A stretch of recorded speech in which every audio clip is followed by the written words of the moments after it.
अब पाक्यो त अब के गर्ने, अब कसैले रिस गरेर हुन्छ त यहाँ। ल ल ऊ बेलामा आउनु बिरुवा लिएर जानु भनेको कसैले लग्या होइन। अब पाक्या छ मजाले यो। अब के भन्छ यसलाई तपाईँको घरतिर भन्नु होला है। ल अनि मजाले काटेर खाने हो अब। मिठो छ यो। सबैजनालाई नमस्कार।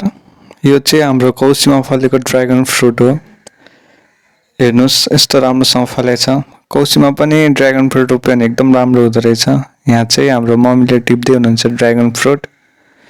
हेर्दाखेरि ठुल्ठुलो यो तेस्रो लट हो ड्र्यागन फ्रुटको। ठुल्ठुलै फलेछ अहिले।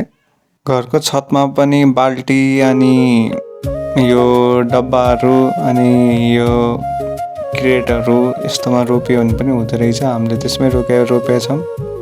रोपेको पनि धेरै भएको छैन, फल्न थालिसक्यो एकदम धेरै। एउटा बिरुवा ल्याएको थियौँ, यसो एउटै बिरुवाले फैलिँदै जाँदो रहेछ। हजुरहरूले पनि बिरुवा लगेर रोप्न सक्नुहुन्छ। यसको लागि धेरै मलजल पनि चाहिँदैन, एकचोटि रोप्यो भने सधैँलाई हुन्छ। जस्ट यसको लागि चाहिँ फैलिने ठाउँ चाहिँ इनफ चाहिन्छ। त्यही भएर छत चाहिँ एकदम राम्रो अप्सन हुँदो रहेछ। हजुरहरूले पनि आफ्नो छतमा ड्र्यागन फ्रुट रोपी अर्ग्यानिक आफैले फलाएर खान सक्नुहुन्छ। यदि हजुरहरूलाई बिरुवा चाहिएको छ भने कमेन्ट गरिदिनु होला। धन्यवाद।